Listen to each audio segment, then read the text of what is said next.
So we know EA is currently working on the remastered version of Command & Conquer, which includes the original Command & Conquer as well as Red Alert. However, some of you might not know that EA and Bioware, yes, Bioware, the developers behind Mass Effect as well as Dragon Age, or a division of Bioware, was actually working on a cancelled Command & Conquer Generals 2, which eventually was going to be the remake of Command & Conquer that turned into some sort of online monstrosity that eventually was cancelled. However, with that said, I looked around for all of the trailers and gameplay footage of this cancelled Command & Conquer and put it together in one video, so I hope you guys enjoy this, and it would have been interesting to see what this Command & Conquer would have been had EA not cancelled and closed down the studio that was working on this cancelled Command & Conquer.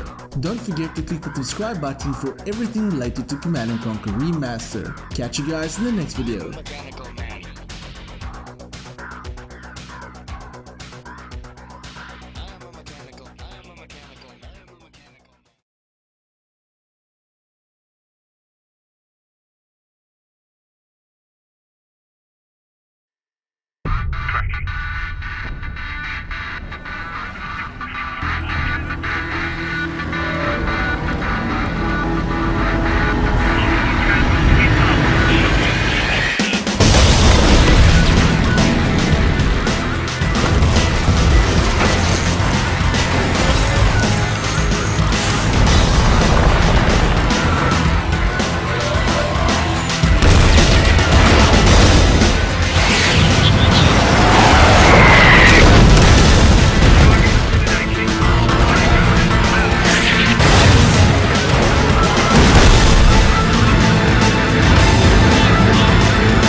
10 long years, the world has trembled at our feet. But blinded by our hubris, we fail to see the ghosts from the past rising anew, sworn to end our supremacy. We are now besieged from all sides, all that we stand for at risk. Your mission is just the beginning. Welcome back, General.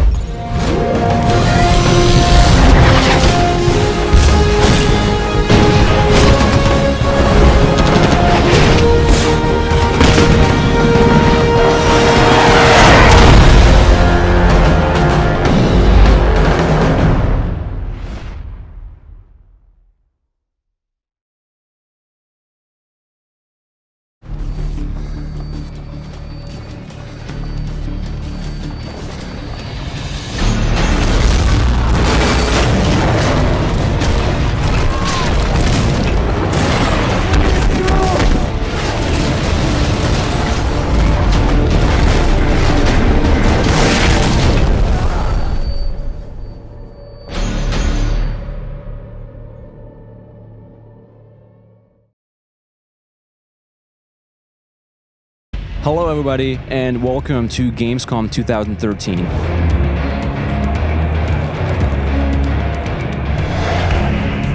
Alright baby, it's showtime right now. This is it.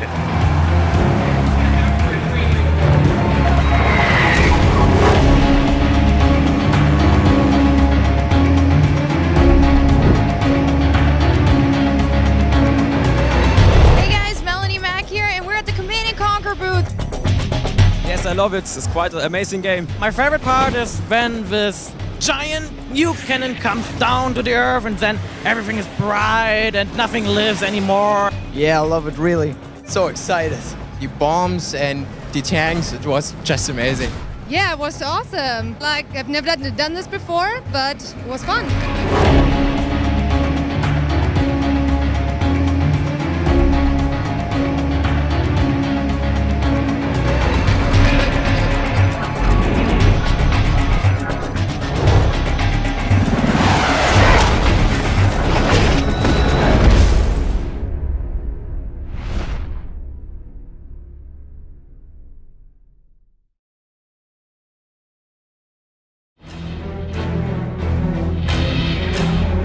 Hey everyone out there, and welcome to E3 2013. I'm Eric Krause, your Global Community Manager. So when we first were thinking about CNC and E3, the first question that came into our mind was, how can we make this special for everybody at home? So we started off releasing our amazing trailer straight to you guys, even before the EA press conference. And now we're continuing with this behind closed door video showing what we are doing here with CNC at E3. So enjoy.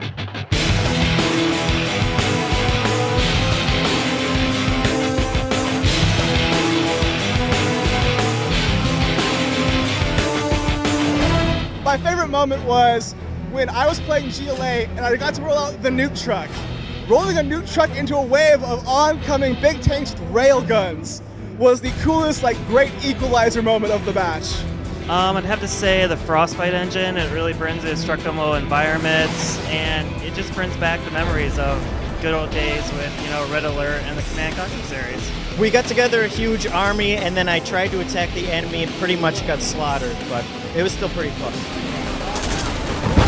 Hey, I got a special general now with me because he beaten one of our generals, one of our dev team members. It was a lot of fun. I felt really rusty, and I felt that came through in my gameplay and some of my building choices.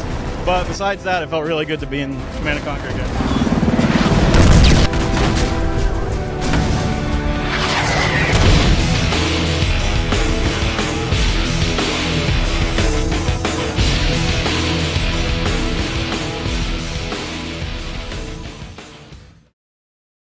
Hi, my name is Eric Krause. I'm the Global Community Manager here for Command & Conquer. I've invited 14 of our top Command & Conquer community guys down to the studio for a first look at the new Command & Conquer game we are building right here. Here's your personal sneak peek at what they told us, so enjoy.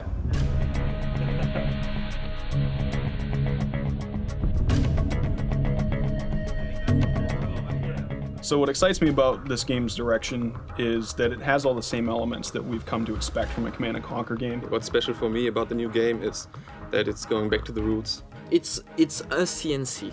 When I play this game, it really feels like a Command & Conquer game. It was just that it was Command & Conquer again. I could build my base, I could rebuild a bunch of tanks, start rolling over stuff. It was just going back to the roots that I loved. It has no caps, it's fun, it's fast, and it has lots of explosions. The Frostbite 2 engine enables new quality of gaming, and blowing stuff up is really the coolest thing currently. I was doing stuff I used to do when I was 12, and it was really fun because it looked prettier. I'd say the feature that most excites me about this new game is the return of constructor units that we saw from the original generals.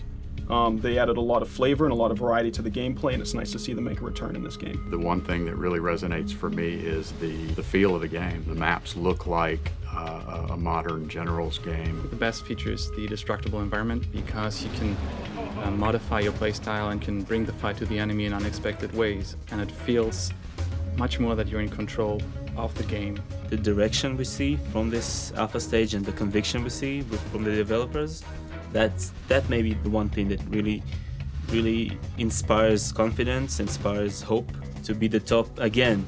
The developers are a really great team, and they're really informative, and I really trust that they're doing everything they can to make this the best Command & Conquer that there probably ever will be. I think this game will bring back faith for the community.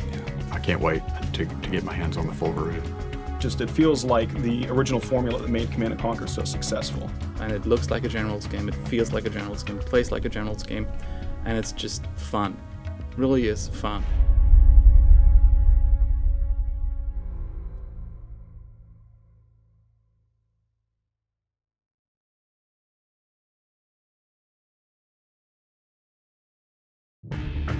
Join us for an exclusive behind-the-scenes look at the next installment of the most celebrated RTS franchise of all time. This is Command & Conquer: Beyond the Battle, Part 1. When our community installs the game, they start to play it. Our veterans, the people who've been with CNC since '95, when they install the game and they start playing, all I really want from them is to go, holy crap, this is Command & Conquer. This feels like a Command & Conquer, a classic Command & Conquer game. It feels like Generals. So the core concepts in the original Command & Conquer RTS games were really about building a base, defending that base, and building an assault army that you could go attack the other base. First thing we said is we need to kind of wash the stain of CNC4 away. And to do that, you really have to get back to your roots, to get back to what it was that made your fans in the first place. Well, to me, the roots of Command & Conquer are always about base building that doesn't feel like a chore, harvesting that doesn't require your full attention, and a focus on fast action and lots of viable strategies in the actual combat. Going back to upgrades and abilities that matter, player powers that feel visceral, and then at the same time, super weapons, commando units are back, and then we're adding a couple new flavors in there like caster units that we haven't exposed yet to the public.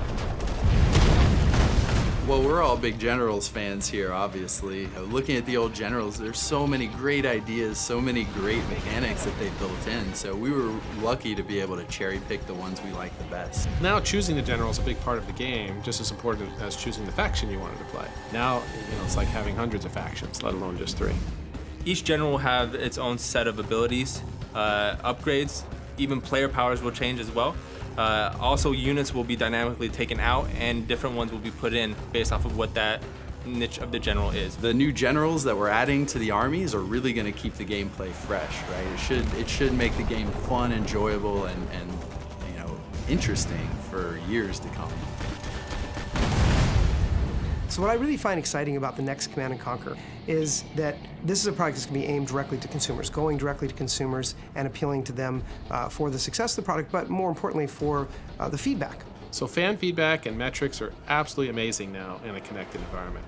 In the past, we just made a game, we put it in a box, we got the feedback years later, we could make a change in a sequel. Today, we can hear the fans immediately, we can look at the data, we can change stuff daily, weekly, monthly. We can engage in this sort of ongoing conversation with our fan base, where if, say there's a general that we put out that we didn't balance quite right, we will get that feedback immediately. It's not like we're gonna be like, okay, well, when we do the expansion pack or in a patch in 3 months, we'll fix this. It's gonna be one of those things where we kind of grow together. And that's what we want to kind of breed. It's a live product, and we want to make sure that the community at the core is part of that rendition of making this game better. This is ultimately the fans' game, and we're looking forward to making the game better with them. Absolutely, I'll play the new Command & Conquer when it comes out. I'm anxiously awaiting it, actually. Our #1 priority has always been to make this a really fun, excellent game. Everybody on the dev team loves the game, and they're doing the work where their heart is. So a lot of the times people stay late just to make sure that they make a better game because they care about what the franchise is. Everybody wants to make sure that they make the game that the community would love, and we're on the same page on trying to make it the best CNC possible. Hopefully after doing this, I'll be on the beta, right guys?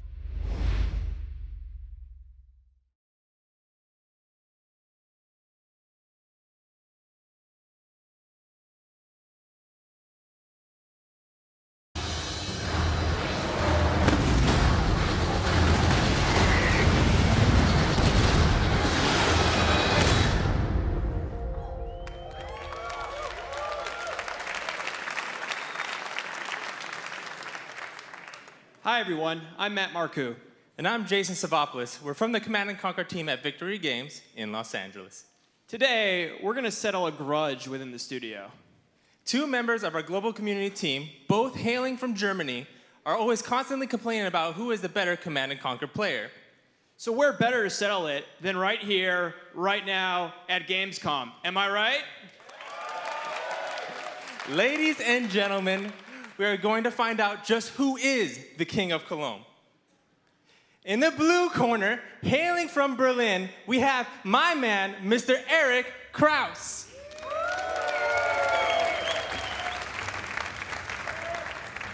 He will be playing the EU faction as Cleaver. And in the yellow corner, hailing from Frankfurt, we have David Earhart.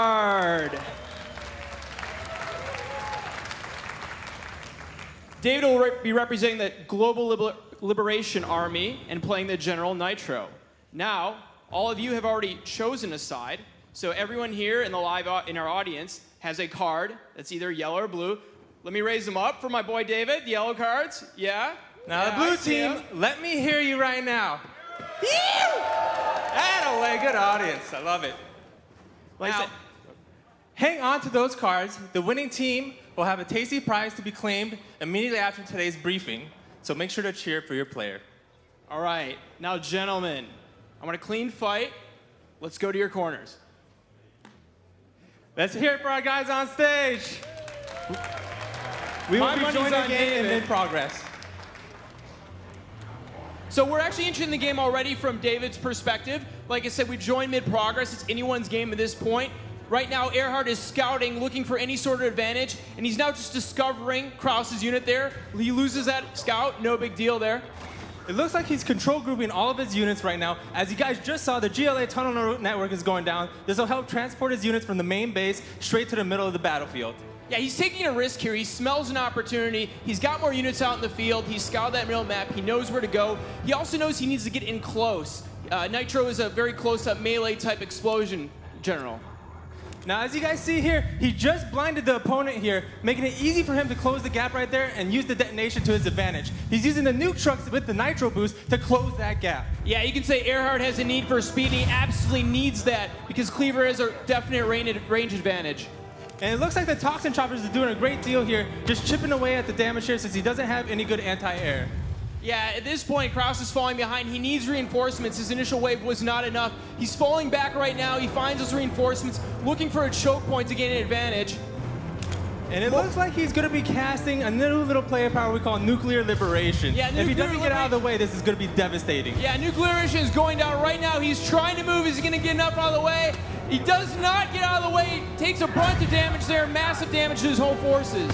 And it looks like Earhart is actually going to take it to the railgun tanks there. Since he doesn't have any anti-air right now, they're just getting chipped away. But we do have Kraus invading actually the back of Earhart's base. I don't know if he's noticed it yet. Yeah, there it is. And my man in the blue is taking it to him. It looks like the command center will go down. The GLA workers are moving away to their expansion base. Yeah, he's running as fast as he can away. He gets scouted there. Kraus knows absolutely what he's up to.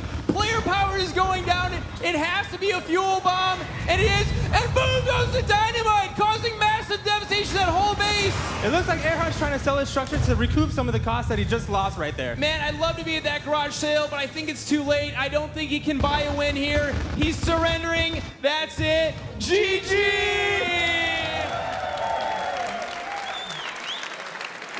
All right, blue team, let me see you for our winner here. Well, at least my man's good sport. For those of you who got lucky and managed to select Eric as your winner, we have pretzels and beer for each of you on your way out here as your prize. So that was just a small taste of what you can expect from the new Command & Conquer when we launch this year as a free live service. We are committed to adding new content on a regular basis. We're talking about new generals, new maps, new modes, and more. Right now, we're in the middle of an extensive alpha test, so keep getting bigger and bigger to ensure the game lives up to your expectations. And that's the coolest thing about this new CNC. We can take your feedback and incorporate it straight into the game. The one thing that you, the fans, have told us over the last year is that you want new story content in the Generals universe. Well, today we're pleased to announce that we will be launching episodic, story-driven missions that can be played alone or cooperatively. You asked, and we listened. Now let's take a look.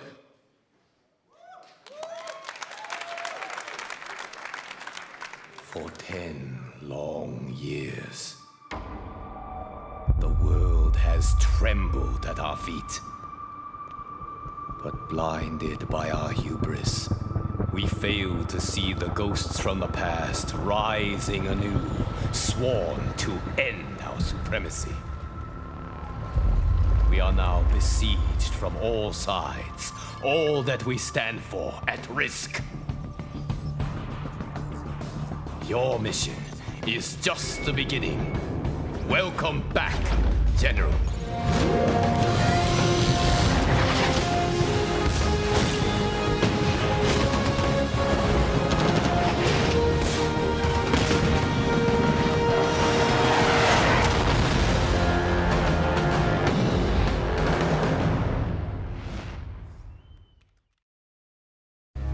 Ever wondered how serious we are taking Gamescom? Well, watch this behind-the-scene video of how we transformed the tank to be our show floor prime real estate. So enjoy.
The journey came to an end and the tank finally arrived here at the show floor at Gamescom. So you better check it out once you're here at our booth. So enjoy.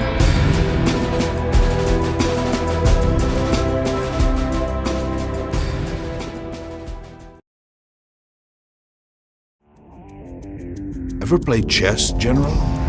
Or, do you only play video games?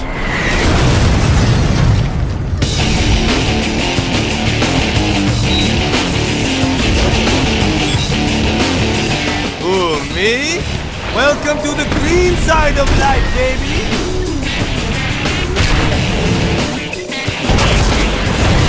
I scheme out plans in my sleep. You couldn't possibly keep up.